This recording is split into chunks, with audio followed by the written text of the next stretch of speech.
Salut à toi la forme, bon alors aujourd'hui c'est jour de test, on va tester ensemble, comme tu as pu voir dans le titre, l'aquarelle de Winsor & Newton, qui est plus précisément la petite aquarelle qui s'appelle la Sketcher 12, 12 pour 12 couleurs. Si j'ai décidé de tester cette palette, c'est parce que généralement c'est la première palette qu'on te conseille en tant que débutant, et comme toi, comme vous, je l'ai eu aussi, je l'ai encore d'ailleurs, hein. Et donc j'ai pu l'utiliser pendant un certain temps et ça m'a permis de voir quels sont les avantages de cette palette et quels sont les inconvénients de cette palette.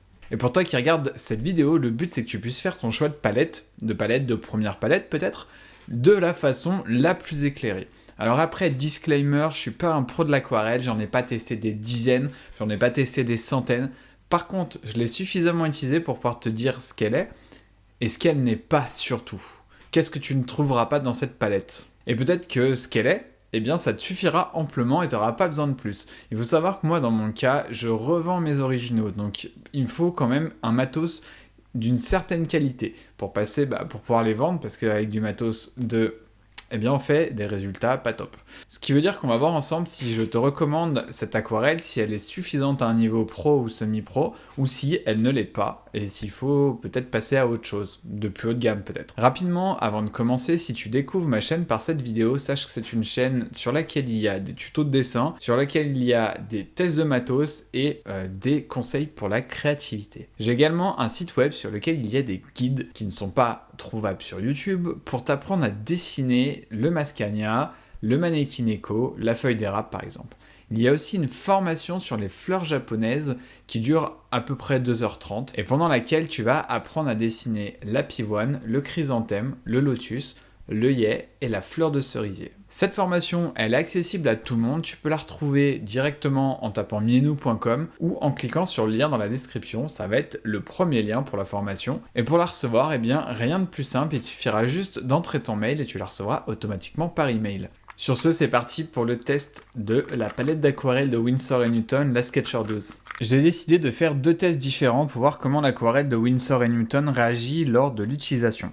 Le premier test consiste à pratiquer une pose d'aplat afin de voir la consistance de l'aquarelle, et le second sera simplement d'étirer la couleur pour voir ce que ça donne une fois diluée. Comme tu peux le voir sur la feuille, il y a une bande noire, c'est une bande qui a été faite avec un Sharpie. Le but de cette bande est de voir si toutes les couleurs ont bien la transparence que doit avoir une aquarelle, ou si au contraire elle laisse une trace par-dessus les traits, se rapprochant ainsi de la gouache. Du côté de la pose des aplats, pas trop de soucis. Alors, la consistance, elle est bonne. De manière générale, l'application de la couleur se fait très bien et surtout, elle est très agréable à utiliser. S'il y a des endroits où je galère, c'est parce que mon pinceau, qui est en poil synthétique, ne retient pas l'eau autant qu'un pinceau à la vie, par exemple, ce qui rend l'application un petit peu plus compliquée. Ce que j'apprécie particulièrement, c'est de savoir à quoi m'attendre au moment de la pose de la couleur. C'est une aquarelle qui est consistante dans sa manière d'agir, de réagir même, ce qui n'est pas toujours le cas avec l'aquarelle, surtout sur les aquarelles bas de gamme. Honnêtement, je trouve que c'est plutôt une bonne aquarelle pour son prix. Par contre, il y a quand même plein de choses qui vont pas, surtout sur le packaging, sur le choix des couleurs, on va revenir dessus juste après. Par contre, ce test a mis en lumière quelque chose à laquelle je m'attendais pas trop, à savoir des résidus sur ma bande noire une fois l'aquarelle appliquée. Alors c'est pas vrai pour toutes les couleurs, mais c'est vrai pour le jaune miel, l'orange et l'ocre. Bon, en soi, c'est léger, mais sur une bande noire bien pigmentée. Ce qui veut dire que ça pourrait potentiellement être problématique sur des line art qui ont des couleurs rouges ou marron par exemple, avec le risque que ça couvre un peu les traits. Après, il suffira de repasser sur les couleurs en question, mais ça peut être un peu relou à la longue. Après, j'ai déjà vu pire en termes de résidus, avec des aquarelles qui étaient bien plus sableuses sur les aquarelles bas de gamme, mais comme ça, un stress test, c'est important de pointer les petits détails comme ça, tu vois. Alors parlons maintenant de la saturation des pigments. Alors sur les images que tu as à l'écran, il faut savoir que j'ai pioché fortement dans la peinture afin d'avoir des pigments très saturés. Mais honnêtement, il faut y aller pour avoir une telle saturation, ce qui veut dire que lors d'une utilisation normale, tu auras des couleurs bien moins saturées. Laisse-moi te montrer la différence entre les dessins que j'ai fait récemment sur cette chaîne. Alors en premier, tu as un Kirin qui est fait pour la prochaine formation qui sortira le mois prochain. Ensuite, le dessin qui était fait pour la vidéo sur le décalcage, pareil, fait sur du papier bas de gamme avec l'aquarelle japonaise. Ça, c'est le Kasao Baike de la vidéo de la semaine dernière, fait sur papier coton Montval. Et enfin, le dernier dessin, il était fait avec les feutres Ecoline pour la couleur, sur papier coton Montval également. Donc pareil, là, c'est ultra saturé, c'est l'aquarelle la plus saturée que j'ai. De toute façon, l'encre Ecoline, elle est vraiment très punchy. Et au milieu, il y a la poupée d'aroma que j'ai fait pour cette vidéo avec l'aquarelle Winsor & Newton. et force est de constater que la couleur, elle est bien moins saturée. Donc voilà, l'aquarelle Cotman, elle est bien moins vibrante que les autres aquarelles qu'il y a autour d'elle, qui sont quand même des aquarelles très saturées, et si tu souhaites avoir une aquarelle bien plus profonde en termes de pigments, eh bien l'idéal pour toi, ça va être de te diriger sur de l'aquarelle extra fine, c'est-à-dire de l'aquarelle haut de gamme. Alors j'aimerais qu'on parle de la confection de cette palette de la Sketcher 12. La première chose à savoir sur cette palette Ultra Nomade, c'est qu'elle est en plastique. Alors rien de trop étonnant en soi, le plastique c'est léger et c'est résistant, donc c'est parfait pour une petite palette nomade. Par contre en termes de sensation et d'utilisation, je suis pas super fan pour faire les mélanges, parce que ça accroche moins bien que la porcelaine ou du métal. Encore une fois, ça c'est assez personnel, surtout quand on pèse le pour et le contre, la porcelaine c'est la merde à transporter. Par contre un autre problème objectif dans la confection de cette palette, c'est qu'elle est vraiment limitante en termes de mélange qu'on puisse faire à cause de la place. Son plus gros avantage à cette palette, c'est qu'elle est ultra nomade, elle est littéralement glissable dans une poche. Par contre, son plus gros désavantage, c'est qu'on manque de place pour obtenir des mélanges plus fins et plus précis. On manque de place également pour accumuler une grande quantité de peinture, ce qui nous limite dans la taille des œuvres qu'on peut faire avec, au risque d'avoir des couleurs qui ne sont pas cohérentes car il a fallu refaire le mélange entre deux applications. Alors je sais, nomade ça veut dire léger, petit et pratique, il y a des concessions à faire, mais là c'est pas super pratique honnêtement. D'autant plus qu'il y a que 3 emplacements pour faire tes mélanges et ils sont très petits. Je viens de mesurer les emplacements, ils font 4,5 par 4,5 cm, ce qui est vraiment limitant, surtout en prenant en compte la taille de la pointe du pinceau et de la place qu'il te faut pour pouvoir diluer la couleur. Ce qui veut dire que si tu souhaites faire des œuvres qui sont plus grosses qu'une feuille A5, il va te falloir une boîte d'aquarelle plus large ou bien prévoir une assiette ou une palette de mélange pour faire des mélanges plus conséquents. J'ai l'impression d'être vraiment dur avec cette palette, malgré que j'apprécie la peinture en elle-même, mais tu vois, je peux pas ne pas t'en parler juste pour être gentil. J'ai l'avantage d'avoir des vidéos tests qui ne sont pas sponsorisées, donc bah voilà, la transparence avant tout.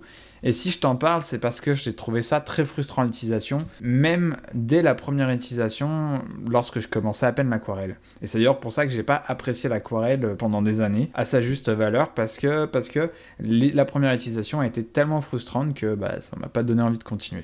D'ailleurs, en parlant de choses frustrantes, il y en a une qui m'a pas mal frustré, c'est le choix des couleurs de la Sketcher. J'y ai réfléchi plusieurs fois et j'avoue que je ne comprends pas très bien les choix de couleurs de cette palette. Je comprends pas pourquoi est-ce qu'il y a un marron couleur terre cuite qui s'appelle le Burnt Sienna qui n'est absolument pas pigmenté. On a une petite palette, donc il nous faut absolument des couleurs pigmentées pour pouvoir s'en servir dans les mélanges, parce que dans les mélanges, elles peuvent apporter du contraste. Comme par exemple l'autre marron qui, lui, est très saturé, très pigmenté, qui nous permet d'utiliser pour assombrir certains de nos mélanges. Là, c'est pas le cas, elle sert à rien cette couleur en fait. Une autre question que je me pose, c'est pourquoi est-ce qu'il n'y a qu'un seul rouge ? Et surtout, pourquoi il n'y a pas de noir ? Alors je sais, on peut obtenir du noir en faisant des mélanges, mais c'est clairement pas pratique. Surtout en aquarelle, médium avec lequel on fait des couches successives de la couleur la plus claire à la couleur la plus foncée. Avoir un noir à la place de la couleur terre cuite, ça serait vraiment plus pratique pour nos mélanges. Des fois, je me demande si à la base, c'est pas la version en 16 couleurs qui a été designée en premier, et histoire de pouvoir baisser le prix pour faire un produit ultra entrée de gamme, ils ont juste coupé dans les couleurs. Et c'est dommage à mon sens parce que cette palette, elle est du coup pas aussi pratique qu'elle aurait dû être. Et ça m'embête de le dire comme ça, mais malgré qu'elle ait une bonne aquarelle à un prix super abordable, qu'elle soit ultra légère et nomade, j'ai beaucoup de mal à te la recommander en 12 couleurs. Voilà.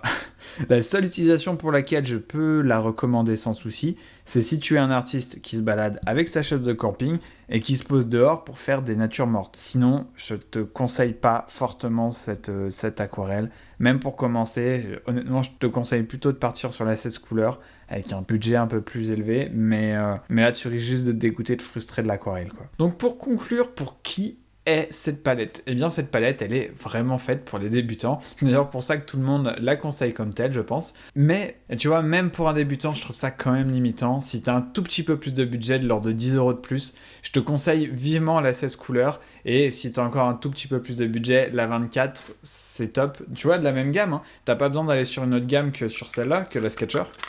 Parce que tu as la Sketcher 16 qui existe et la Sketcher 24 qui ne sont pas présentes en magasin.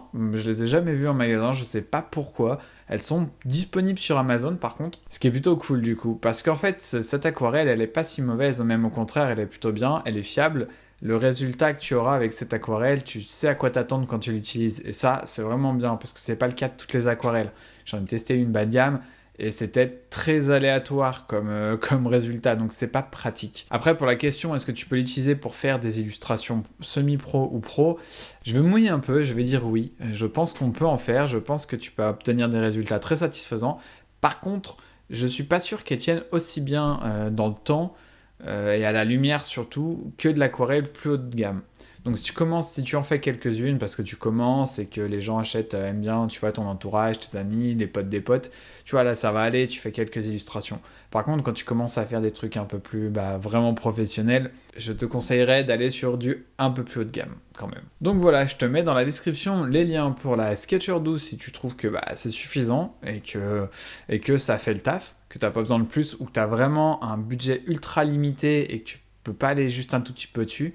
Sinon, je te mets la Sketcher 16 que je te conseille en tant que minimum, vraiment minimum, et la Sketcher 24 bien évidemment qui est pour moi le format le plus versatile et le plus adapté, même pour les débutants. Donc voilà, si cette vidéo t'a plu, je te laisse lâcher un pouce bleu, n'hésite pas à t'abonner si tu veux plus de tutos de dessin, plus de tests de matériel et puis des conseils dans la créativité en général. Et si tu as des questions ou que tu souhaites que je teste du matos particulier, n'hésite pas à me le dire en commentaire juste en dessous. Allez, à la prochaine, la bise.